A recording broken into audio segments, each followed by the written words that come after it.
হেই everyone, তোমরা সবাই কেমন আছো? আশা করছি তোমরা সবাই অনেক ভালো আছো, আর আমিও আলহামদুলিল্লাহ অনেক ভালো আছি। তো আজকে আমি তোমাদের জন্য আবার একটি নতুন রেসিপি নিয়ে চলে এলাম। রেসিপিটি হলো রুই পোস্ত। আর এই রুই পোস্তটি দারুণ টেস্টি আর খুবই সুন্দর মজাদার। তো তোমরা যদি ভাবো যে বাড়িতে ট্রাই করতে পারো, খুবই সুন্দর। তো আমি এখানে কিছুটা পেঁয়াজ টুকরো টুকরো করে কেটে নিয়ে সেটাকে পেস্ট করে নিচ্ছি মিক্সিতে, আর কিছুটা লঙ্কা দিয়ে দিলাম কেটে, সেটাকেও ওর সাথে দিয়ে সব কিছু মিলে পেস্ট করে নিলাম। আর এদিকে মাছটা ভেজে নিচ্ছি ভালো করে, সব কিছু নুন হলুদ মাখিয়ে দিয়ে ওটাকে তেলে সুন্দর করে ভেজে নিচ্ছি লাল লাল করে। দেখতে পাচ্ছ তোমরা কেমনভাবে ভাজছি, এভাবে তোমরাও ভাজবে যাতে লেগে না যায়। আস্তে আস্তে করে ভাজবে খুবই সুন্দরভাবে, তাহলে সুন্দর লাগবে। তো এখানে আমার মাছটা ভাজা হয়ে গেল, দেখো কত সুন্দর। আর এদিকে আবার কিছুটা পোস্ত এর সাথে দিয়ে দিচ্ছি, এটাকেও ভালো করে পেস্ট করে নিচ্ছি। দেখো কত সুন্দর পেস্ট হয়ে গেছে। আর একটা খোলাতে কিছুটা তেল দিয়ে দিলাম, সামান্য পরিমাণ জিরে ওই তেলের সাথে দিয়ে দিলাম। আর এইদিকে আদা রসুন বাটার পেস্টটা ওর সাথে দিয়ে দিলাম, দিয়ে এটাকে ভালো করে আস্তে আস্তে নেড়ে চেড়ে লাল লাল করে এভাবে করে নিতে হবে।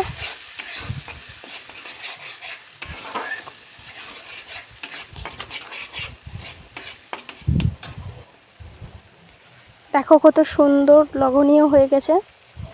দিয়ে কিছুটা পরিমাণ লবণ দিয়ে দিলাম, দিয়ে আবারও নেড়ে চেড়ে নিলাম।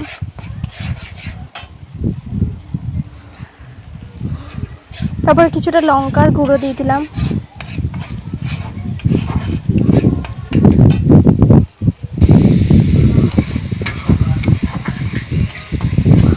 এভাবে বারবার এভাবে নাড়বে, তাহলে সুন্দরভাবে হয়ে থাকবে, লেগে যাবে না খোলাতে। তারপরে এদিকে পোস্তটা বাটা ছিল তাই ওর সাথে দিয়ে দিলাম, দিয়ে ভালো করে এটাকে মিক্স করে নিলাম। দিয়ে হালকা একটু জল দিয়ে দিলাম, দিয়ে এভাবে নেড়ে চেড়ে সুন্দরভাবে হয়ে গেল। দেখো কত সুন্দর হয়েছে। তারপর ওখানে ভেজে রাখা মাছগুলো এর সাথে দিয়ে দেবো এবারে।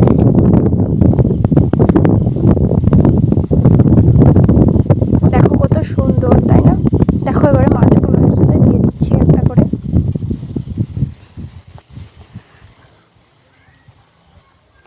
এরপর ভেজে রাখা মাছটা এর সাথে একটা একটা করে দিয়ে দিচ্ছি।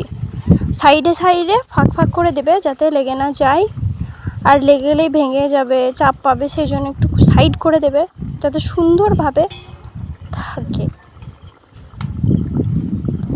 আর এভাবে আস্তে আস্তে করে নাড়বে, খুবই সাবধান যাতে ভেঙে না যায়। তো হয়ে গেল আমার রুই পোস্ত। তো আজকের ভিডিওটা এতদূর, দেখা হচ্ছে নেক্সট ভিডিওতে। ততক্ষণ অবধি টাটা, বাই বাই, আল্লাহ হাফেজ। আর আমার ইউটিউব চ্যানেলটা একটু সাবস্ক্রাইব করে দিও, আর ভিডিওটি ভালো লাগলে লাইক কমেন্ট শেয়ার করে দিও।